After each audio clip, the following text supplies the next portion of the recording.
It's Tuesday, and you know what that means. It's No Filter Tuesday, a new episode. I normally will talk to people that I've known for years. But today's guest is someone very, very special that I wish I knew decades ago. I've only seen her on television, but I am hypnotized by her passion, her intelligence, and her drive to support women. I have the utmost respect for this lady, and I cannot believe she had the time to even spit us in. She is a lawyer, a political women's rights activist. She's a wife and a mom of 3 girls. She's become a leading Black women's rights activist in my home country, United Kingdom. Ladies and gentlemen, please welcome Dr. Shola. Hello. It's such a pleasure. Oh I am goodness. honored to be here. Oh my goodness. We're going to have such a fun day. This is a girl crush. Absolutely. I'm girl crushing right now. How are you? I am well. How are you? I'm good. I just came back from our wonderful, beloved Nigeria and the African continent. As long as you ate good food, Naomi, you know your experience is not every complete. day, and I gain tons from it every day. Love it. Love it. Where are you right now, may I ask? I'm in London. I'm in South London, and that's where I'm based. My part of London. Amen to that. Excellent. Thank you so much for having me today. No, please. Thank you for being able to fit us in. I know you are extremely busy, and there's so much we want to get into with you, because I know that there's so much going on that you need to support and that need your support. Did I say your name okay? How was it? Not really. Okay, let me go back, because I'm not going to do that. I got to get it right. Please teach me. Shola. Shola. Mos. Now, Mos-Shogbamimu. Mos-Shogbamimu. 4 syllables. Shogbamimu. Mos-Shogbamimu. Listen up to this. Say my name. Say Mos-Shogbamimu. You know Shola's around you. Say my name. You know Shola's around you. Say Mos-Shogbamimu. Love. Listen, ladies and gentlemen, what more do you want? So let's jump into this. What is your personal story? Give us a little bit of your journey. Enlighten us with who you are and what you do. Okay, so, oh my goodness. I don't know how I'm going to encapsulate just over 40 years in a few minutes. Exactly. I think the beauty is when people get to hear me speak or engage with me, I think that gives them an idea of what I stand for and who I am, and they either like me or they don't like me. No wahala. As Nigerians would say, no palava whatsoever. So I'm British Nigerian. Yeah. And let's see, my background is in law, so I'm a qualified New York attorney. And my formative years, there was a period of time my parents lived in the States when I was little, and I was in Nigeria. I did my first my primary school, part of my primary school, and my secondary school in Nigeria, and I came to the UK to do my university, and I've done all my other further education. So I'm sure your parents were very proud, because I know Nigerian parents are not having it. Education first. That's right. I remember when I was 14, and my father, he's passed away now. He passed away 8 years ago. And he this is what he said to me. He said, so what do you want to study when you go to university? What subjects do you want to do for the equivalent of the A-levels? So I said, well, I want to go into theater arts because I see myself on stage. Can you see me on stage, Naomi? That's what I saw.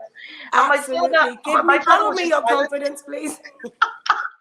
My father was kind of like silent, and then he went, have you ever thought of being a lawyer? I said, me, a lawyer? Never. Lawyers are liars. How could you possibly think that? I never wanted to know. Nonsense. No, Daddy. What could you possibly be thinking? My father never brought that up with me again. But then 2 years later, I found myself studying law. I have no idea whether it was reverse psychology, whatever it was, but I ended up doing law because I enjoyed the fact that a lot of the things that I like doing, like talking, writing, reading, like the law, the profession, that just encapsulated a lot of things that I like doing. So it really helped but my Shola, skills. that's a stage within itself. That's another type of stage. That's right. That's And right. that's a good stage to have when you're victorious.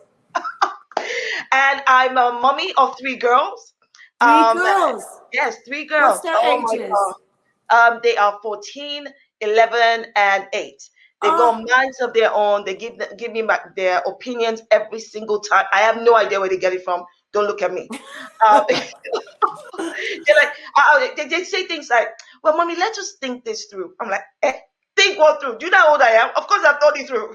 Let's think. I like that line. Let's think this through. It's true. And aside from that, a lot of the work that I do is what I'm passionate about, is what triggers me into action. And I think that is what activism stands for. What is it that triggers you to get off your butt to do something about something? Yeah. And I don't know what emotion you have when you want to do something. I get ticked off. I'm pissed off. I'm angry about That something. gets I want me. to change it. It's all different types of emotions that get me. That's right. It's sadness, That's right. it's compassion, it's anger, Correct. it's how could they let these people be this way? Why don't it goes through the gambit. Exactly. And so for me, for the longest time, it was being able to recognize in my own journey what it means to give voice to my voice, what it means to stand in my own authenticity, what it means to recognize my roots and be proud of it. And when I say roots, I don't mean where I am from. And when I say roots, I mean what makes me me.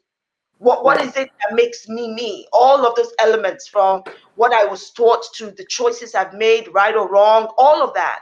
And I think it took me a while to get to that point in my life where I went, you know what, I'm ready to just own this. Yeah. Everything that I am is perfect for where I am and where I need to go to. That's so right. And it's such a good thing to be able to recognize that in oneself and not rush to get something that is not ready for you at that time. I truly was believe always in in a that. hurry. In my 20s, I was in a hurry.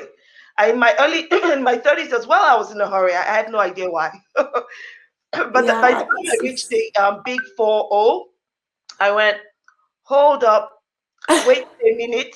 What did you do for your big 4-0? I cut my hair. No, that's the thing. That's a very symbolic thing to do, by the way. Yeah. No. It's a very symbolic thing. It's like a thing of new beginnings for a lot of women or men. But I didn't even think of it as a new beginning. But you're absolutely right that it symbolized that. I remember my hair was in twists, and I said to my husband, "Cut it all off." He said, "Are you sure?" I said, "No. Am I speaking Swahili or Latin? I spoke English. Cut the hair off." So he gets the clipper. He's like, "Are you sure? Cut the hair off." And even though I cut my hair, I remember I did it in March. Yeah. It took me until November when I was ready for the world to see my hair as it was short. Yeah. And I colored it as well. I have no idea. I don't know psychology. Did you wear the wraps? What did you do? You wore the wraps? Well, what I did was I colored it into a like a blondish. I'd never done that in my life before, and it was cut short. And I was ready. All I knew was that I was doing something different, and I wanted to look different. Love it. But it also meant that as a professional, I was redefining what professional look looks like. So if you look at me right now, this is me with part of my hair shaved. I'm a lawyer. I'm a corporate lawyer. What you tend to find is lawyers wear gray, black, and certain very solid colors. And only suits. Thank you. And especially for us Black women, we are told in our workplaces, it's almost unwritten, right? When you walk into the workplace, you're meant to almost have this Eurocentric look. Your hair straightened, you need to be in a certain way, you need to act in a certain way. And I think this was me doing that. It's not a rebellion of sorts, but it's just you saying, this is who I am. I'm comfortable in my skin, and I'm not going to... It doesn't change the inside of your brain for what the work that you do. Exactly. And I went, this is me. This is what professional looks like, because what's in here and in here isn't affected by what's out here. Absolutely not. You're supposed to have fun with all of this. That's right. meant to have fun. I truly hear you. So, I mean, let's just jump to the current thing that happened a week ago. I get the feeling that you, on Good Morning Britain, that you know Piers Morgan. Are you friends? Well, I've debated with him back and forth. Been on there several times, right? I've been on there several times. So I'm not new to Piers, and Piers is not new to me. So we know each other that way. Acquaintances on debates. On debates, exactly. On debates. The debate acquaintances. Yes. You were honest in what you had to say. You were not disrespecting him in any way, but you had to say you speak your truth. So to be honest, I couldn't give a rat's ass about disrespecting him, because in that moment, it wasn't about disrespecting anybody. As far as I saw, it was a boxing ring. I was in there, and I was not going to lose. End off. That was just it. Because in that moment, the conversations around Meghan Markle wasn't just about Meghan Markle. It's not. It's more than that.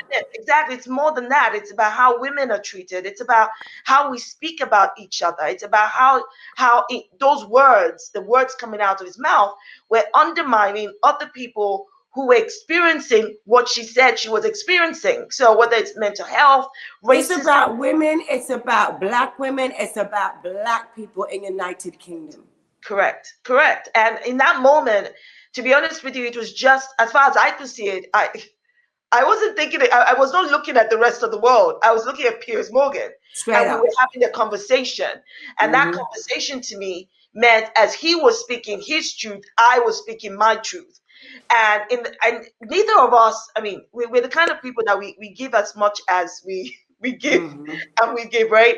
And in that moment, it really wasn't about, well, what does this look like in front of the rest of the world? That's not it. In that moment, all I could hear were the derogatory words, were the just that continuous culture that enables this dehumanization of Black people, of people of Black, or people who are biracial of Black heritage, the culture that continues to cater to those who have versus they have not. That's what. So I just said, look, not today. And to be honest with you as well, Naomi, I'd only had 2 hours sleep because I'd watched it. I love that. So I was like, nah, not today. Look, you had no time for any of that. Yeah, I always bring my truth into anything that I do.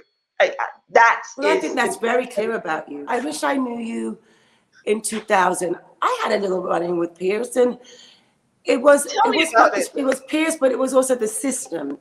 Yes. And the system of, me being in recovery and going to an AA meeting, which I think is a great thing. It's a positive thing when you can recognize that you want to go and take care of yourself. It's a safe place.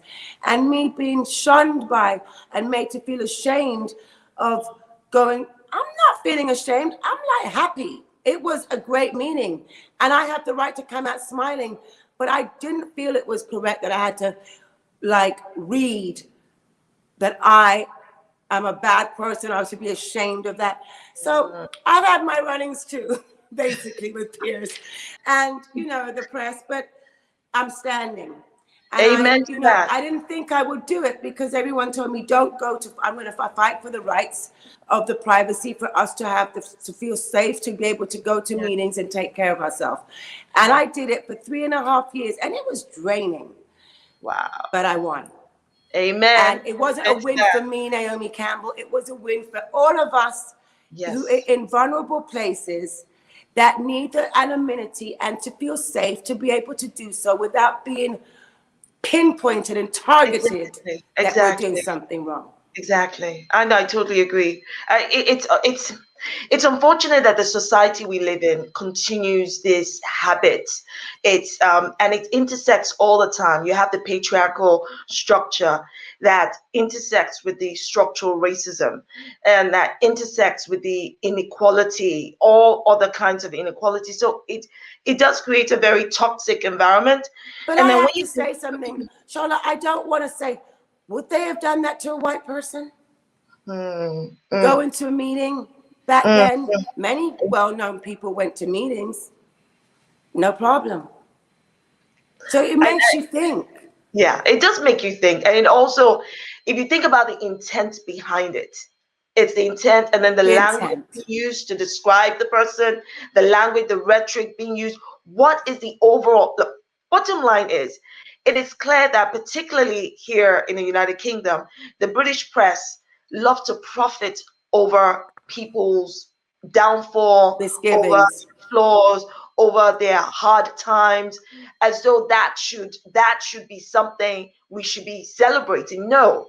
But you see, the reason they do it, let's be honest here, the reason they do it is because there's a market for it. There's clearly an There's a audience market. I mean, I love within my the public. country. I love Mm, that. I love my country. I do. I sometimes feel like I'm not embraced by my country. But it mm, doesn't stop me from knowing who I am and where I came from. Keep going correct. forward. Correct. And look, bottom line is, you and I know there are going to be people who like you, and there are going to be people who don't like you. I'm of this Hands firm down. belief that God has given me the right number of people in my life to be there to stand by me, stand in solidarity. If one walks out, God will bring another one in. So I really don't need to worry about where I land, because I will always land safely. So I'm always like, oh, you don't like me? Join the queue. You see that queue over there? Go and join it.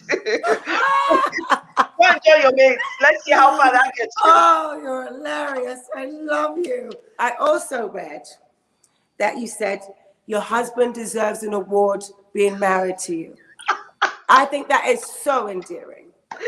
He does, because Naomi, I am hard work. Let me not lie. I know I am hard work. And you know what, Naomi? I did warn him. I did. Well, but look, we met when we were in university. It was his last 6 months and my first 6 months into that university. And he really, really liked me. I'm like, okay. And he was like, look, I really want to go out. I'm like, okay. And I said, look, I'm hard work. He said, look, just give me a chance. Just give me a chance. I said, all right. But the moment I give you a chance, there's no going anywhere. 6 months later, he was like, oh my God, you want me? I said, you are not going anywhere. There's nowhere to go. Now that you are here. So we've been together for over 20 years. So That's I mean, when I fantastic. was 17, he was 21. That's fantastic. I love that. Please send him my love, because behind you stands a great man. And the support is, you said you're rooted and you see it.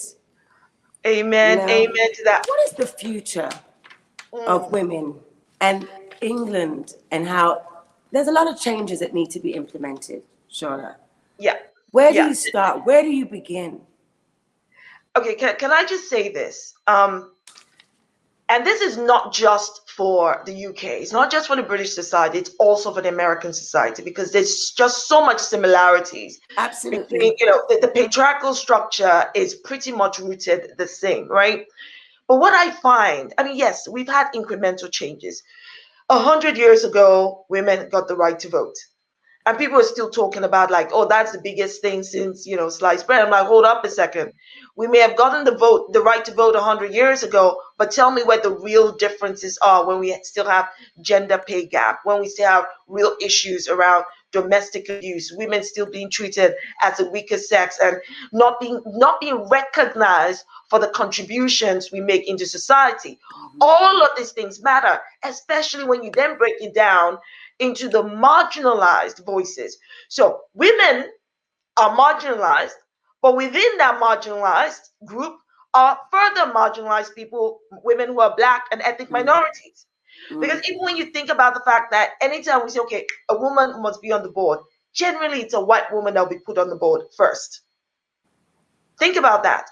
So we have a society which caters to whiteness, which caters to male, which continues to deny an equal value of life and liberty to those that are othered.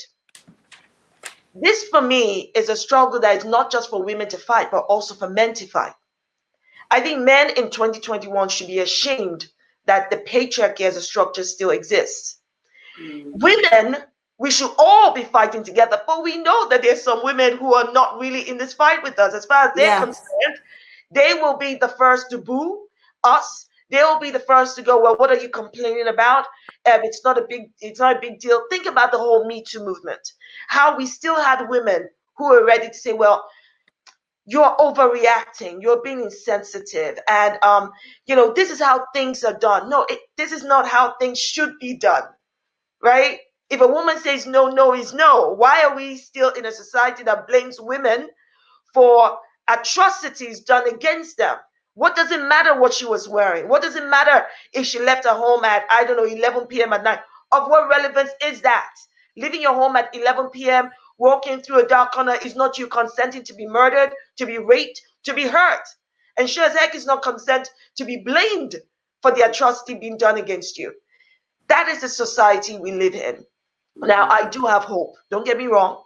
As long as we continue to use our voices, we use our positions to drive change. Look, I'm looking at you, Naomi, and you know you are a queen, right?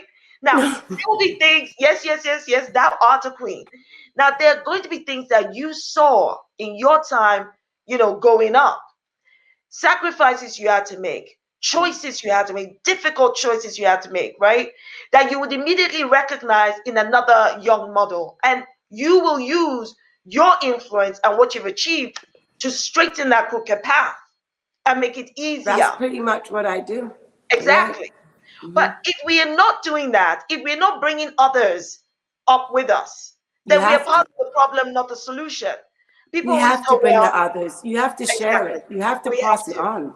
I am always like, look, the word empowerment is so overused. I'm like, no. Women are already empowered. Don't you know that? Oh, we need to empower women. No. We're already empowered. This is the time to power up women. It means when that position is coming up on the board, don't say, well, maybe John will be good for it or James will be good for it. You need to say, how about Shola or Naomi? How about Stella? How about Sophie? It's about powering up.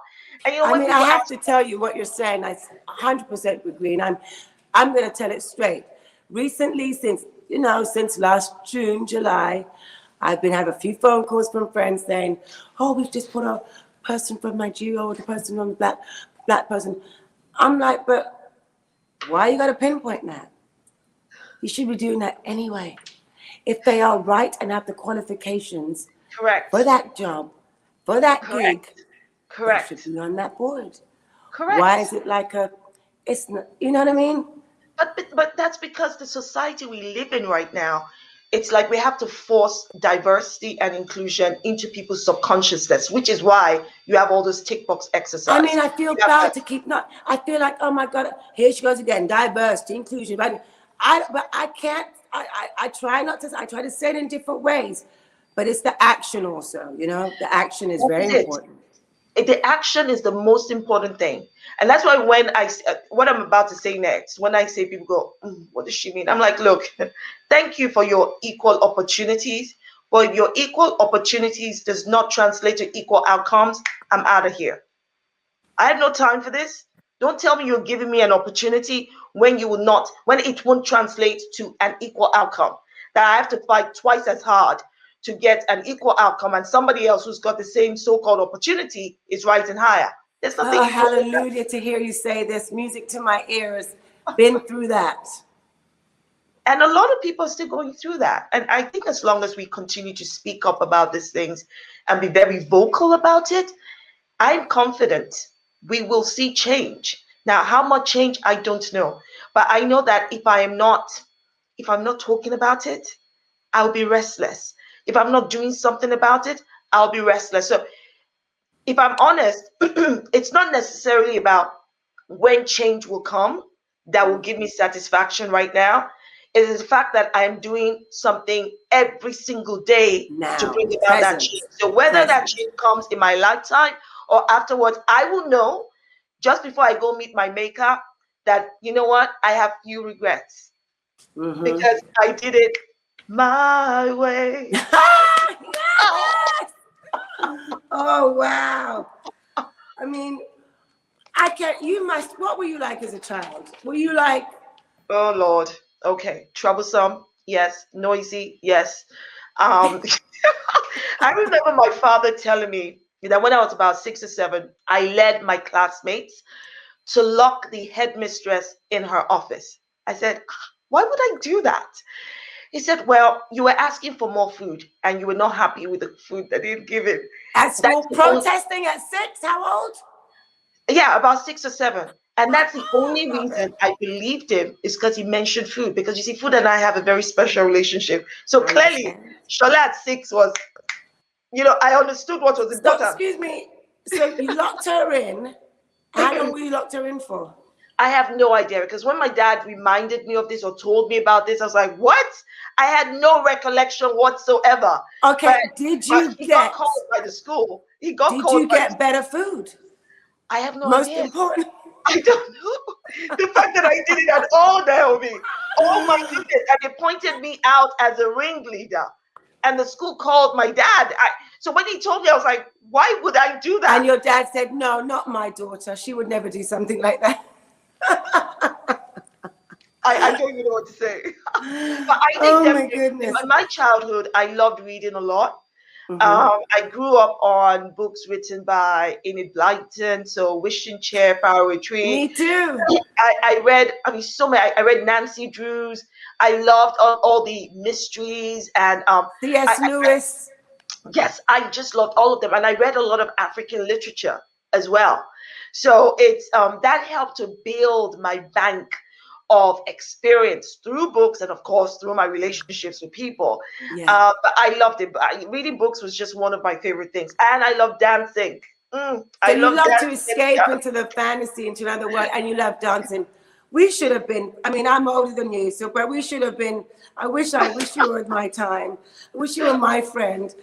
Oh no, I can be. No, you and I will do a TikTok video together and do one of those TikTok whatever dances. Okay, well, you're gonna have to help me, because I'm too scared of TikTok. I haven't gone on it yet, ever. It would be, my inauguration would be with you. You know what? I'll be more than happy, but honest, it will be my 11-year-old. My 11-year-old is the one that teaches me TikTok. How to do it all? That guides me through it, and all the dig and dig and So you're on TikTok, Shola? You're on TikTok? I am on TikTok, but I use my TikTok videos to do learn on TikTok episodes. So I talk about issues around structural racism. I talk about so I do things like, you see videos around the angry Black woman, the strong Black woman, what that looks like, what that means. So I'm addressing all of those issues. And all of them I talk about in my book. This is why I resist. Yes, I'm getting to your book. I want to ask you this. You use social media. Twitter is, for me, a scary place. And you just go on in there, say what you got to say. Has this social platform been very helpful to you in getting your message across to these women? Oh my goodness. I think it's had its ups and downs, definitely. With the social media platforms, it's a whole new terrain, particularly because, those trolls, they can get at you easier. Of course, you can block them, but it's definitely a platform where you hear loudly from those who don't agree with you. And if you are somebody who is easily moved by what people think, it can silence you. It can be hurtful. It can be hurtful. It can silence you. You gotta have tough skin for that. I have faith. I am rooted in my faith. Right. My foundation is my faith. So I give this example. I remember seeing this troll message on my YouTube channel, and I can't remember what it's called, YouTube platform, YouTube channel. Yeah. And this person had written, "You're an ugly monkey. Go back where you came from." Now, as my brain was reading the words, your brain is reading it and comprehending it, my faith was responding, reminding me of what the Bible says, that I am wonderfully and fearfully made. I said, Jesus, hey, this one doesn't know what fineness looks like. But you see, if you're rooted in a strong foundation and who you are, whatever these people say about you cannot affect you. It can't, because the truth slaps it away. But if I was in this for people like me, I would have been silenced a long time ago. So I have to be faithful to my truth, because that is the only thing I can defend. I can't speak your words because I can't defend your words. But when I speak my words, and because I hold myself accountable to a higher authority, if I get something wrong, I'll go, okay, I got that wrong. You got it wrong. I'm the same. I have no issue in saying I'm wrong. I got it wrong. None. We're all a work in progress. Thank you. Thank you. This weekend in UK, Sarah, Everard. Everard, yes. What happened? It happens all of the time. I mean, when I say all of the time, I'm saying the cases like Sarah's are not new. What we see is that the media and the police And not covering it. but they tend to shine a light on some cases rather than most of the cases. I see. You don't hear a lot about Black women and ethnic minority women who have been killed, who have been found, left And somewhere. can I ask you, Dr. Shola, is that a lot? Is that quite a high percentage? I think it must be. I mean, I don't have the data to hand. You never hear about it, actually, hardly But ever. you never hear about it because you see, structural racism that Black women experience in life, they also experience a death. That is the problem. So when the media shines a light on white women missing, white women killed, white children missing, white children killed, but don't afford the same equal exposure when that happens to Black children, Black women, that is that structural racism speaking through. When, Sarah's passing, her murder, every one of us should feel it. Black, white, brown, we should all Green, feel yellow, it. I agree. Yeah, I mean, what happened to her could have happened to any one of us. It's unacceptable. I mean, you feel it deep in your soul that how can she be living her life, her choices, going home, and then she gets murdered? Because we live in a society, a patriarchal society, that enables some men to violently deny women their liberty and their lives. That's wrong. Think about it. And during this whole process with Sarah, some people were already blaming her. Some people were already asking why she was walking down, a dark place. Why did she leave at this time? What was she wearing? Of what relevance is that? Imagine now if Sarah was Black. Not only would people not be talking about it, but even if it came up on the air, they would have much worse to say. And then this is the reality that we have to deal with. This is the reality, and not only that, we've lived it and we've seen it. We've seen it. We've actually seen it. So we go on what we experience of what we've seen, and that's the truth. That's the truth. And then what we saw last Saturday with the excessive use of force by the police. So there was a gathering. It was a peaceful vigil where women were gathering together to stand in collective grief for Sarah and other women that have been lost to male violence. It turned to utter chaos because the police decided to be insensitive. They decided to violently assault women at their most vulnerable time. It just made no sense. That was the patriarchal. It's the most vulnerable time, first of all, with all what they're going through in the challenging time, period. And for those women to get ready to go out there, to leave their homes, to risk their health because they feel so deeply and are so hurt by what happened to Sarah. I mean, isn't that tell you enough? I know. You can't come there with aggression. Yeah, but that's what they did. They did that because that suited the narrative, the sweeping powers that's been given to the police by this current Boris Johnson government. And that totally undermines our power to our civic rights, our democratic right to protest. There's just so much going on. Politics itself is reflecting the same structural racism, all of that divisive politics you see, from the Trumpism to the Brexitism, especially under Boris Johnson, is reflecting a lot of the structural racism that we see today. It's white identity politics. What are you feeling in the sense of, is this about to break? Is there going to be like people can only take so much. Yeah, but you see, people have been taking this for a long time. What I definitely sense within me is that I think we've reached a point where we must, especially those who know what right is right and wrong is wrong, we need to keep calling these things out. When people start using words like, it's freedom of speech, they use freedom of speech to attack what they refer to wokeness. I mean, they just totally changed the narrative of being aware of social injustice, social inequality. They just changed that whole narrative because, why? And I addressed this in my book, Because those who don't want to change the status quo, their way of life is predicated on denying Black and ethnic minorities an equal value of life and liberty. That is the reality. White supremacy is showing its face in all forms. And if you're oblivious all over the world. Exactly. If you're oblivious to it, if you refuse to recognize that this is a real fight, then you are part of the problem. This is why when I get into debates, whether it's televised or not, I am very, very clear about where I stand. So I refuse for those who are at the ABC 1, 2, 3 do re mi level of racism to pull me back with their stupid arguments and you know, and their ignorance. Definitely ignorant stance, because you see, ignorance is one of the catalysts for but when I use the word ignorance, Naomi, I'm being kind.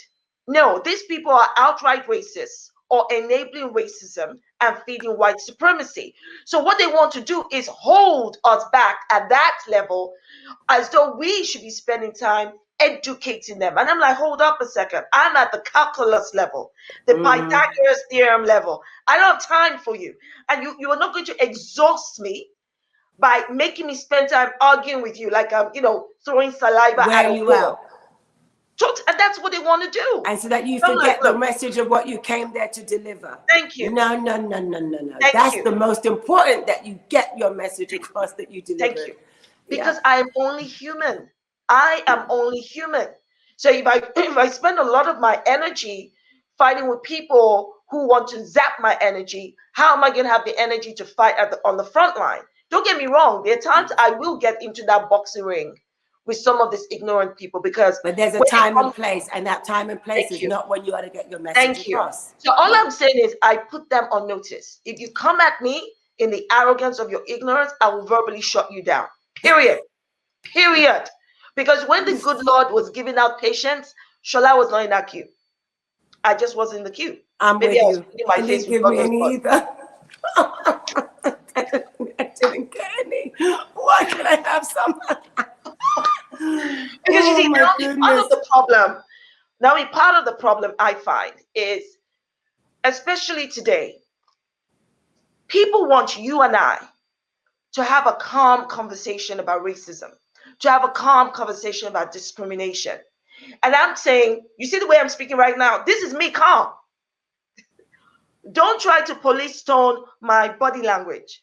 Or emotions, you cannot. Exactly. And racism and the impact of inequality is not comfortable, people. It cannot be comfortable. So how can I be comfortably have a conversation with you about something? It's no way to, and it makes no sense. And what you then find is, rather than people listen to what you have to say, they want to couch the way you deliver it. I'm like, no. You're not going to redefine me. Nah. Words. And this is why I say in my book, I'm very clear. It is time to deconstruct the miseducation of the Black woman's identity. So when I'm speaking, look, I'm Nigerian. My whole body language is an expression of language in itself. You can't now tell me I shouldn't speak the way that I am born to speak. My hands, my mouth, my whole body language is exuding what I'm trying to say. You have to be you in every sense of the word. So everybody, you need to get Dr. Shola's book, This Is Why I Resist, because she explains all of what we're talking about right now and gets into it at a deeper level. I think we teach each other. And I'm saying that on this issue around structural racism, it is about educating yourself. That means engaging conversation with people you feel safe with. It means reading. It means opening your eyes and being more observant of your surroundings, and understand how racism has evolved. Right. So today we no longer have signs that say no dogs, no blacks. We no longer have signs that go only whites, only blacks. Right. But it's been translated in other ways, because the difference is the same when you still have discrimination in schools, at work, where it's being meted out in politics. it means that nothing has really changed. The root cause has not changed. We see incremental changes, but the root cause hasn't changed. And the reason why I say this is, look, I recognize that we have white siblings, right? History tells us we've got white siblings who fought the good fight alongside our ancestors for racial equality, racial justice. Some of them lost their lives in liberty. We know that. But they were the lone voices in a system that is determined and predicated on dehumanizing Black people. This does not mean Black people walk around looking oppressed or feeling oppressed. I just don't get that nonsense when these racists try to throw that at us. Some of them even try to throw at me, well, you should be very grateful, Dr. Shola. If it wasn't for Britain, you wouldn't have all your 5 degrees. You would not have. I'm like, hold up a second, hold up. First of all, wow. First of all, as Black women, United Kingdom, in the world actually, stop this angry Black woman image that they put out, that they wanna. I clearly understand it's to silence. It's not silencing me. It never did. And it's definitely not silencing you. Getting older, it has taught me to pick my battles. So it's not every single thing you fight, but can't do everything. Totally get exhausted. Well, you're picking some pretty important ones. I just got back from Lagos. Do you ever get to go back to the continent and see your family or friends or cousins? As often as I can, when I can. I think the last time I was in Lagos was probably about 3 years ago, though.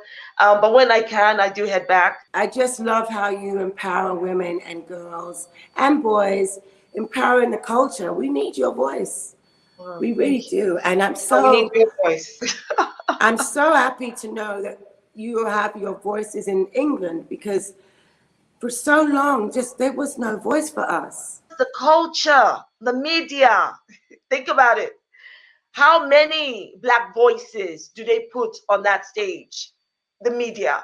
How many of those voices do they put on, on their printed pages?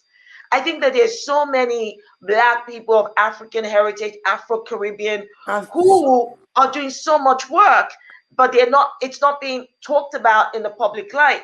But those like you, Naomi, who get out there, you didn't just break the ceiling, forget the ceiling. You are dealing with the sky right now, right? Those of you who broke it out there was then that expectation and definitely the pressure to use that position, your influence, to speak out as much as you can on the different issues that as they arise. But of course, it cannot all be put on you or on every other Black person. That you see what, like you say, you pick your battles, and you know. Yeah. Do you feel like your book will ever become a movie? Would you like to see your book become a movie? I would like to see it as a documentary. Yes, because I think that there's so much on the screen. I think there's so much that people learn better visually, because some people, they like to watch rather than read, and there's so much more that we can say in breaking down the nuances, which I have done in the book. But yes, I would like to see it as a documentary or docu-series, or how do they call it? Docu-series. Yeah. Your calendar, your schedule must be crazy busy. But how is this being on the show circuit? You like doing it? Yes, only because I'm very careful. My thing is that I'm not on show for show's sake. I'm on a platform to deliver a message. That there's something that needs to be done. If it's just for the sake of doing, then you don't need me. Exactly. But if there's something that needs to be said, I'm happy to be there. But I am not your rent and angry Black woman. No. Yes, that's what I want. Thank you. Now, that's exactly what I wanted you to say. Everyone, please get and read This Is Why I Resist. If you love this episode, this is going to be a whole lot more. If we were not in COVID right now, oh my God. I cannot wait to get to meet you in person. I cannot wait. Please, can we have a cup of tea? Oh, tea. Naomi, me, I don't do tea. No. What do you drink? We will do jollof rice. We will eat jollof rice. Then we'll flush it down with some wine. Foodie. I'm much more of a foodie. Can you do Everard? Hey, with the fish? With the fish? No problem. And egusi. Egusi, okra, and ogbono with some amala. I made egusi. I got to learn how to make egusi when I was in Lovely. Nigeria. So good. Oh my God, the Oh, palm oil. Oh my God. it's But the delicious. palm oil can make you put on the pounds. You have to be Definitely. careful of the palm oil. This is why, Naomi, when I go home, any thoughts of any worries about putting on weight, put that all aside. I go Forget home, about it. forget that. I go home to have a good time, from the suya, the snacks, Oh, the eating suya. the proper food, to Coca-Cola in I find Coca-Cola in Nigeria. I don't know why it tastes different Does from it? the one I Don't don't know drink it. why. Apparently it does. But when I go home, the Coke that I drink as I eat my amala or jollof rice, whoo, the combination. Oh Lord, there is heaven on earth. You know what I mean? So it is just Oh a my whole goodness. experience, a whole experience. Dr. Shola, thank you Thank so you. much. Thank you. So wonderful to meet you, Naomi. It's Honestly. really a pleasure. Thank Thank you so much for your time and being a no Thank filter. you. I'm really grateful. Thank you. Thank you. There you go, ladies and gentlemen.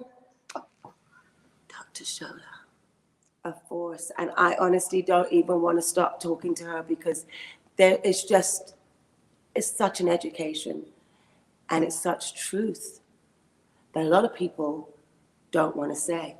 I hope you liked today's episode. Please like the video and please subscribe to my YouTube channel. Brown Girls.